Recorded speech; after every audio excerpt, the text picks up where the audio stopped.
The excavator bucket was already buried in the third row of my apple orchard when I reached it. Fresh roots hung from the steel teeth, pale and wet against the black soil, while a trench nearly 6 feet wide cut straight toward the creek. Beside the machine stood Vanessa Pike, president of the neighboring Briar Glen HOA. Wearing a red blazer and holding a laminated page she called an emergency drainage permit. I told the operator to shut the engine down. Vanessa stepped between us and said, "You don't have the authority to stop an approved project." This was my land. Those trees had been producing fruit since my father planted them, and no one had asked permission to cross the fence. I photographed the torn roots, the orange stakes, the truck plates, and every page Vanessa would let me see. One line on her permit looked official enough to fool a contractor, but the number in the upper corner would soon unravel the entire project. When the engine went quiet, I heard water hissing beneath the soil. Diesel fumes hung between the damaged orchard rows. The bucket had sliced through an irrigation line, sending muddy water around a mature tree. I asked the operator who had authorized him to enter. He pointed at Vanessa. His work order named Briar Glen as the client and described the job as emergency stormwater relief. He looked less certain when I asked whether anyone had shown him a recorded easement or a signed letter from the landowner. Vanessa raised the laminated page again. "The county knows exactly what we're doing." I zoomed in on the upper corner with my phone. The project number did not follow the format used on permits I had received for the orchard. That difference proved nothing by itself, but it gave me somewhere to start. I called the contractor's office and calmly stated that I owned the parcel, had granted no access, and disputed the document authorizing the excavation. Less than 2 minutes later, the operator received a call and lowered the bucket. Vanessa's expression tightened. She warned me that any flooding inside Briar Glen would now be my responsibility. Then she walked back toward her white SUV, still carrying the document she had refused to hand over. After the trucks pulled out, I followed the trench west. It crossed 3 rows of mature trees, clipped the irrigation main, and ended only 40 yards from Alder Creek. Fresh orange stakes marked a line through the grass, but none matched the monuments on my old survey. Above the equipment tracks, the red light on my security camera was still blinking. Someone had planned this route before sunrise. I needed to know who and why they believed a permit number could give them rights over land they did not own. Ward Family Orchard covered 38 acres of ground between the Briar Glen subdivision and Alder Creek. My grandfather had purchased the first parcel, but it was my father who planted the oldest apple rows in 1996. He taught me to judge a tree by more than one season's crop. A mature tree was years of pruning, grafting, irrigation, and patient recovery from frost. You could not replace one by putting a sapling in the same hole and waiting until spring. The 3 damaged rows included some of our strongest producers. They also formed the western half of an irrigation zone that fed nearly 400 trees. By the time I closed the broken line, water had carved a shallow channel through the loosened soil. I wrapped the exposed pipe, isolated the zone, and called Mara Ellison, an arborist who had advised us after a windstorm 2 years earlier. Mara arrived that afternoon. She examined the torn roots, measured the distance from each trunk to the trench, and marked 7 trees for immediate stabilization. Several others, she warned, might survive but produce less fruit for years. She would not estimate the full loss until she saw how the root systems responded. That uncertainty bothered me more than a clean repair bill. Orchard damage took time to reveal itself. Briar Glen had been built on higher ground east of my fence. The original development was modest, but 2 new streets and a clubhouse had added roofs, pavement, and parking lots.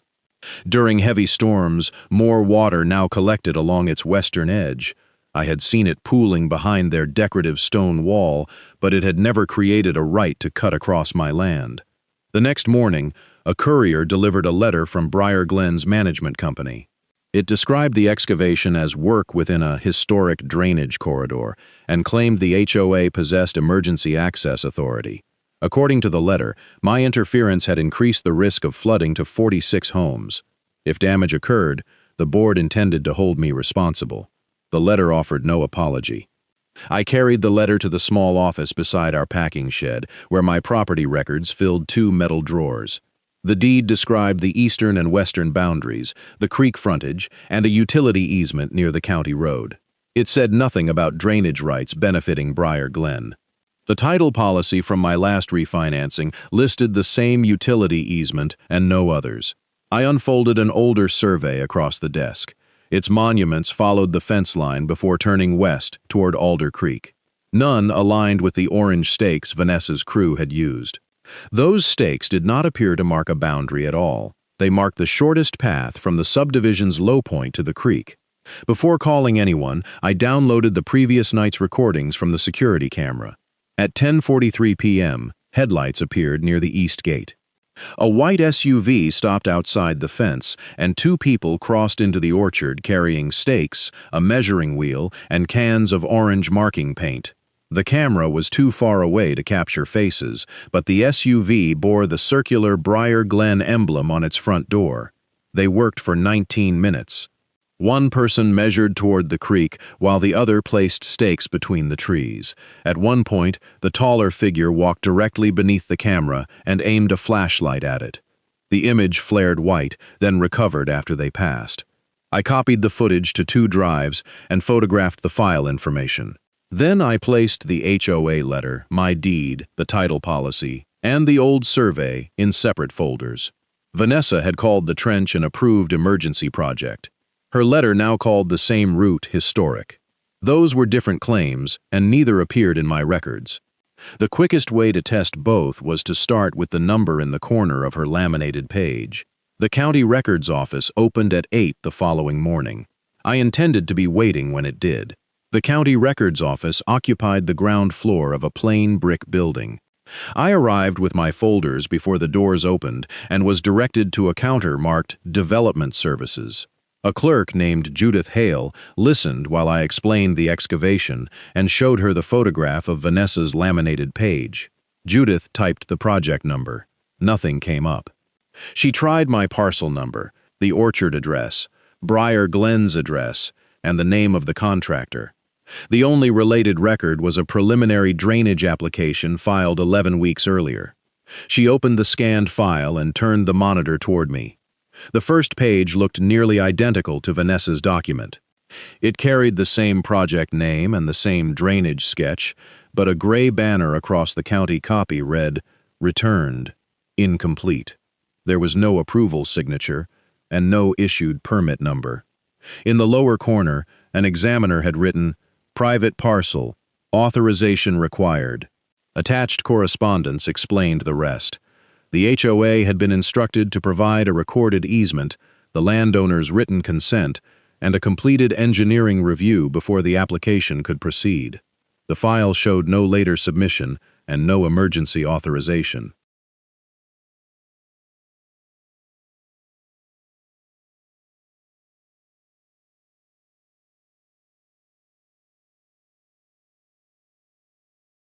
Judith printed a certified copy of the application and the correspondence log. She was careful not to offer a legal conclusion about ownership. What she could confirm was simpler. The county had never issued the permit Vanessa claimed to possess.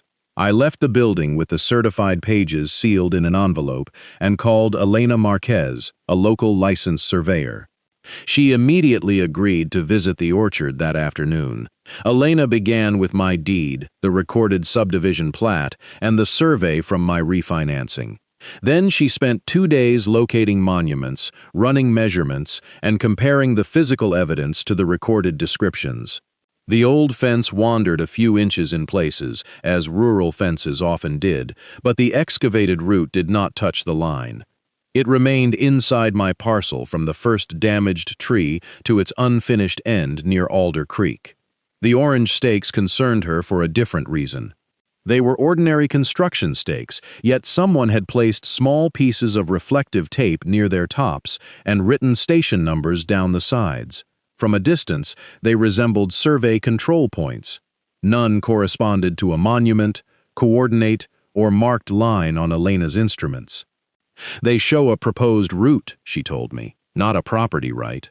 The Briar Glen subdivision plat showed drainage facilities within the development, but no corridor across the orchard.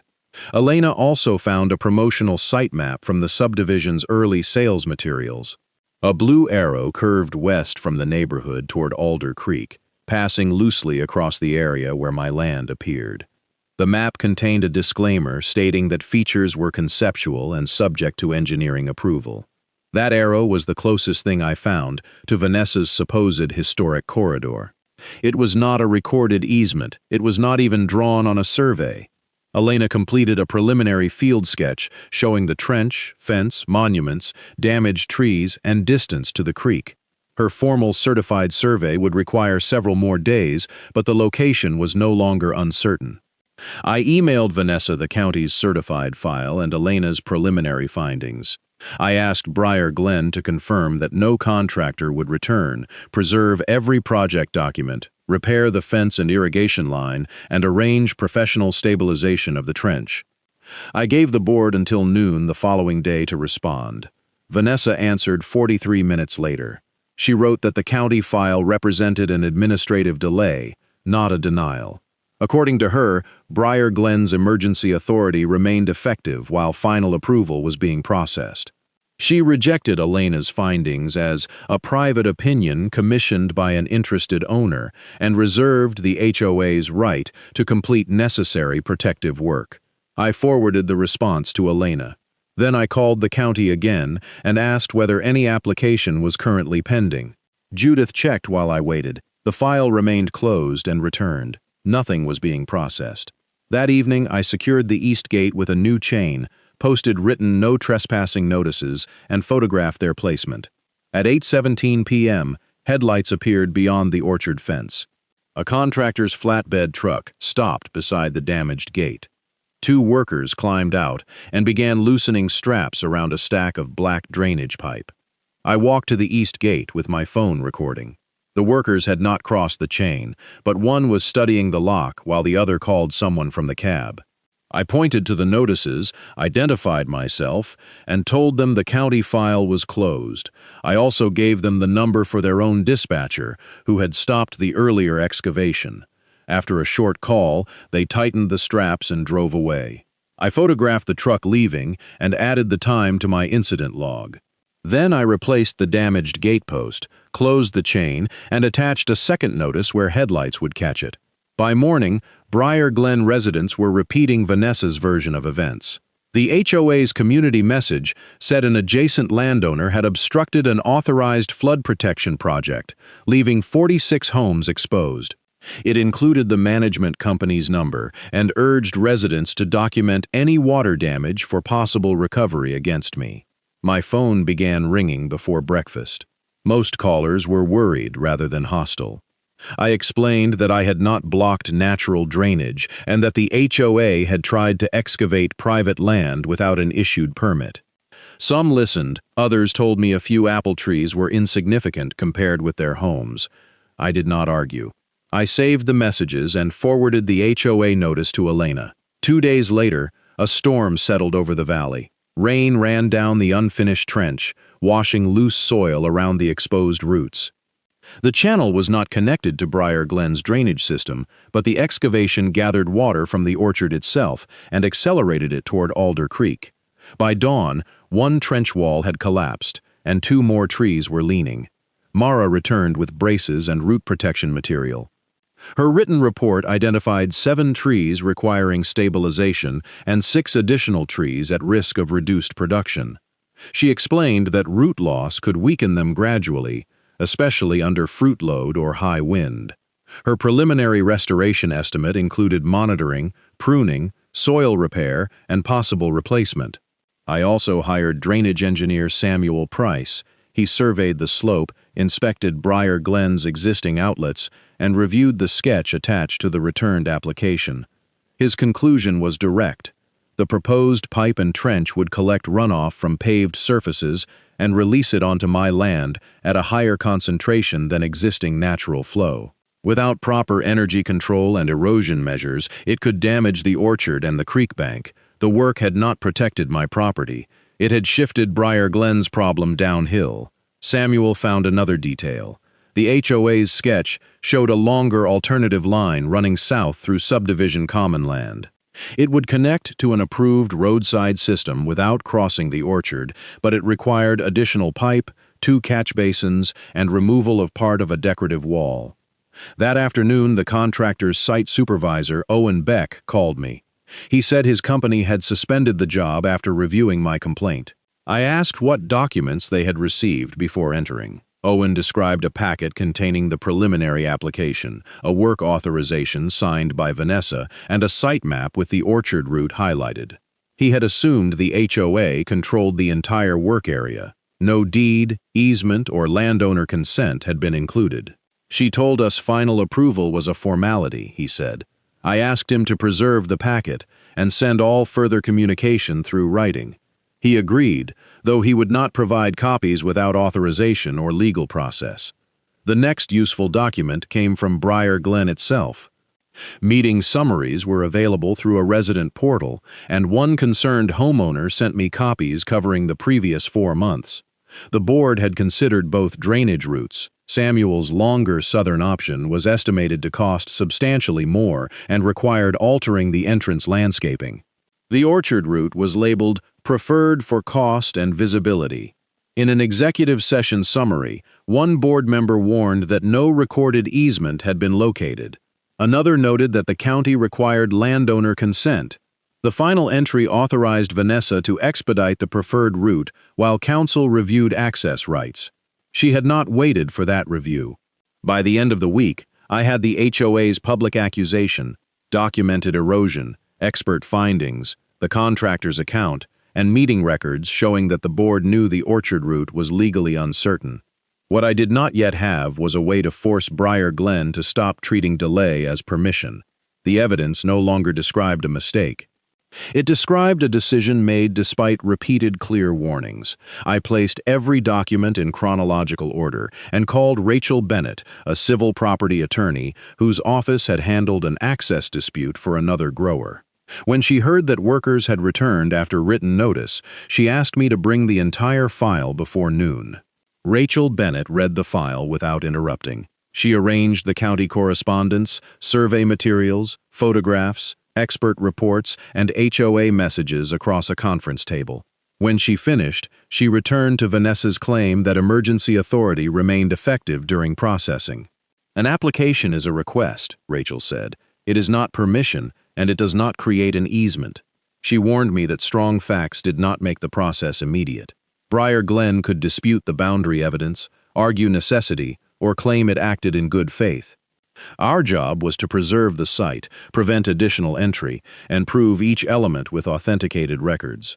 That afternoon, Rachel sent Briar Glen and its management company a cease and desist and evidence preservation letter. It demanded that the HOA abandon the orchard route, confirm that no contractor would enter, preserve emails and board records, and begin restoration discussions. It enclosed the certified county file and Elena's preliminary survey. The HOA's attorney responded 3 days later. He acknowledged that the permit had not been issued, but claimed the board reasonably believed emergency work could begin under its governing documents and historical drainage practices. He offered to pause construction for 10 days while the parties discussed temporary access. He did not agree to repair the orchard or disclaim a future right to cross it. Rachel advised me not to accept a pause that expired automatically. The following Monday, a survey crew hired by Briar Glen arrived outside the east gate. They remained on the road, but their field notes described plans to stake the same trench alignment. Rachel treated the visit, Vanessa's prior response, and the attempted pipe delivery as proof that voluntary promises were insufficient. She filed a civil complaint alleging trespass and property damage and requested temporary injunctive relief. We sought no ruling by police and no instant declaration based solely on my survey. The filing combined the deed, recorded plat, county certification, physical measurements, photographs, and evidence of repeated attempted entry. At the temporary hearing, Briar Glen agreed to a court order freezing all work on my parcel while the case proceeded. Both sides were required to preserve the site and relevant records. The order did not resolve final liability, but it ended the nightly fear that another machine would appear among the trees. Discovery began with document requests and depositions. The contractor produced the packet Owen had described.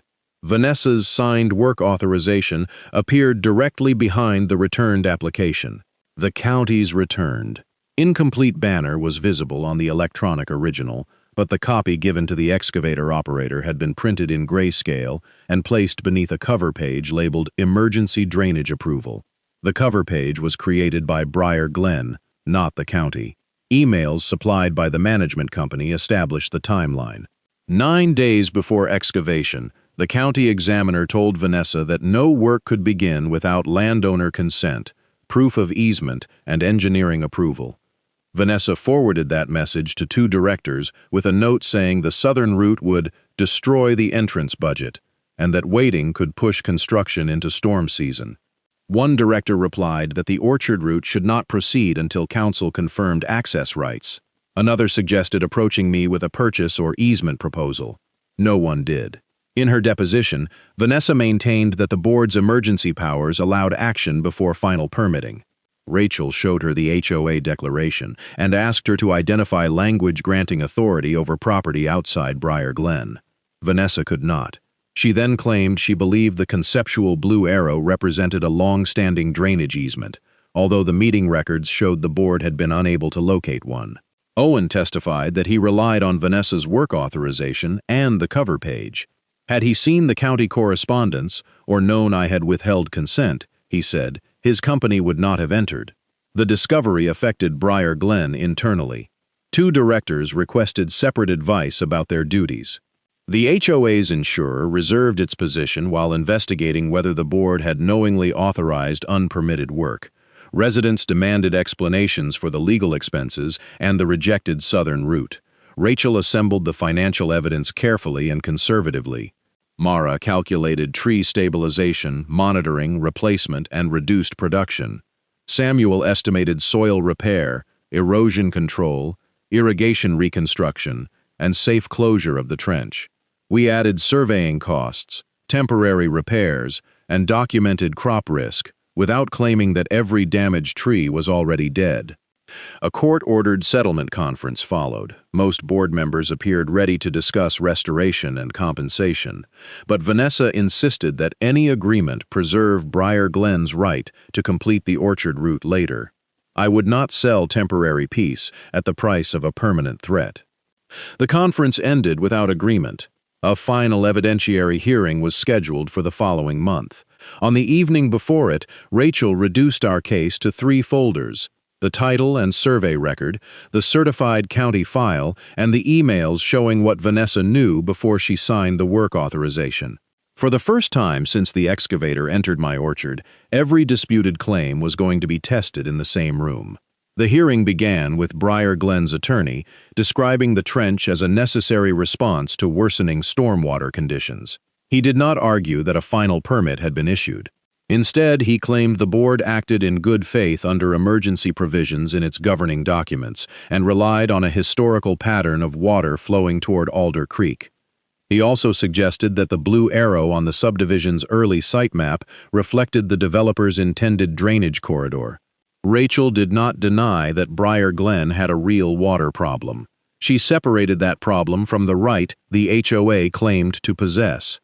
Natural runoff moving downhill, she explained, was not the same as constructing a pipe and trench that collected water from pavement and discharged it across private land. An HOA declaration governing subdivision property did not automatically extend authority into my orchard. Elena testified first. She authenticated her certified survey, identified the monuments she located, and explained how the deed descriptions matched the recorded plat. The trench was entirely inside my parcel. The orange stakes were construction markers placed along a proposed route, not boundary or survey monuments. Nothing in the recorded documents created a drainage easement for Briar Glen. The HOA's attorney asked whether an older, unrecorded agreement could have existed. Elena acknowledged the possibility in theory, but explained that she found no physical monument, deed reference, title exception, or recorded instrument supporting one. My title report reached the same conclusion. Judith Hale then appeared with the county's certified file. She explained the difference between an application number and an issued permit number. The HOA's application had been returned as incomplete. It was not pending when excavation began, and no emergency authorization had been granted. She made clear that the county did not decide private ownership, but it required proof of access before approving work on someone else's parcel. Samuel Price followed with the drainage evidence. Using elevation measurements and the HOA's own sketch, he demonstrated that the proposed system would concentrate runoff from streets, roofs, and parking areas before releasing it into the orchard. The unfinished trench had already accelerated erosion during one storm. The southern route remained technically feasible and would keep the system within Briar Glen's common property, although it cost more and required modifying the entrance wall. The judge asked whether my orchard had ever carried subdivision runoff through a channel. Samuel answered that no pipe, ditch, or control structure existed before the excavation.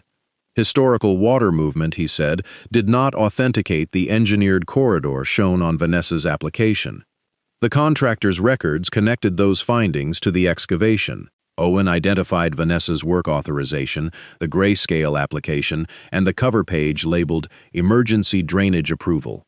His company had received no deed, easement, landowner consent, or county correspondence. He testified that he believed Briar Glen controlled the route because Vanessa represented the paperwork as sufficient to begin. Rachel ended with the emails and meeting records. The county's warning arrived 9 days before excavation. A director advised waiting for counsel. Another recommended negotiating with me. Vanessa nevertheless signed the work authorization and described final approval to the contractor as a formality. When Vanessa testified, she said she feared a major storm would damage homes and believed delay created an unacceptable risk. Rachel asked why the HOA had not begun the southern route approved by its engineer. Vanessa answered that it would consume reserve funds and damage the appearance of the subdivision entrance. That answer changed the room. The orchard route had not been the only emergency solution. It had been the cheaper and less visible solution. In closing, Briar Glen's attorney argued that the board had made a flawed but urgent decision, not a deliberate attempt to seize land. Rachel agreed that the case did not require a conspiracy. It required the court to decide whether Briar Glen could enter, excavate, and assert future drainage rights without an easement, consent, or permit after receiving written warnings. The judge found that it could not. The court entered permanent injunctive relief, prohibiting Briar Glen, its agents, and its contractors from entering the orchard or constructing drainage facilities there without a valid recorded agreement and all required approvals. The order also required the HOA to abandon any claim based solely on the conceptual site map. Liability for the physical damage would remain for resolution through damages proceedings or settlement. Once that ruling was entered, the board returned to negotiation without demanding future access. Rachel presented itemized figures rather than a dramatic lump sum claim: $31,500 for tree stabilization, replacement, and soil restoration, $1,800 for irrigation repair and erosion control, $19,000 for projected crop losses during recovery, $11,700 for surveying, arborist, and engineering expenses, and $15,000 as a negotiated contribution toward legal costs. The total was $92,000. Briar Glen accepted the amount in a written settlement that also required professional closure of the trench, repair of the gate and fence, and a recorded acknowledgement that the HOA held no drainage easement across Ward Family Orchard. The payment source would be handled between the HOA, its insurer, and its reserves. The agreement did not make me responsible for how they allocated it. The board separately approved Samuel's southern route. Its new system would remain on Briar Glen property, connect to the roadside drainage network, and include the erosion controls missing from Vanessa's plan. Outside the courthouse, Rachel handed me a copy of the signed settlement. I expected to feel victorious. Mostly, I felt tired. No document could restore years of growth overnight, and the first hard frost was only weeks away. Still, the question that had followed me since sunrise in the orchard was finally answered. The laminated page had never given Briar Glen authority over my land. It had only concealed how many warnings they had chosen to ignore. The next Monday, equipment returned to the east gate. This time, the crew carried restoration plans bearing my signature. The restoration crew entered through the east gate, under Samuel's plan and Mara's supervision.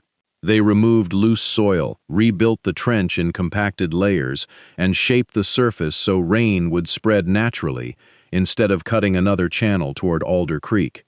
The irrigation main was replaced, the fence reset, and the gate hung on posts. Mara directed the work around every damaged root system. 4 trees recovered with pruning, bracing, and amended soil. 3 were too unstable to trust through winter and had to be removed. We planted trees in their places, knowing they would need years to reach the production lost. The settlement payment did not feel like a prize. I used it for restoration, expert invoices, irrigation work, and the crop losses we had documented. Every figure matched an actual cost or a measured risk. Nothing about it made the excavation worth enduring. Across the fence, Briar Glen began building the southern drainage route. Crews opened part of the decorative entrance wall, installed 2 catch basins, and connected the system to the roadside network. It was slower and more expensive than crossing my orchard, but it kept their water facilities on land the HOA controlled. The board recorded an acknowledgement stating that Briar Glen held no drainage easement across Ward family orchard.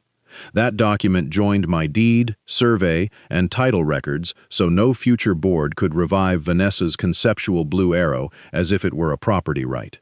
Vanessa resigned after an investigation into the work authorization and the documents provided to the contractor. I did not attend the meeting or ask for details. Her departure mattered less to me than the permanent order and the repaired ground. By early spring, new buds appeared on several trees Mara had feared might decline.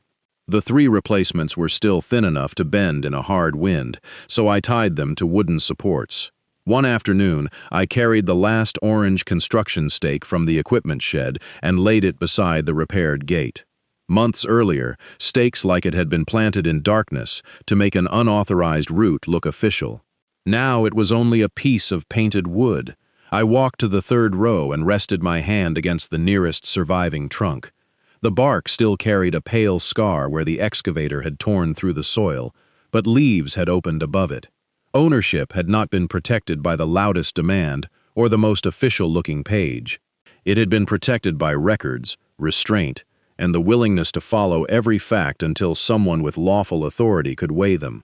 Water moved through Briar Glen's new system on the correct side of the boundary. My orchard remained mine. If you believe property rights are worth defending with patience and proof, subscribe and join me for the next story.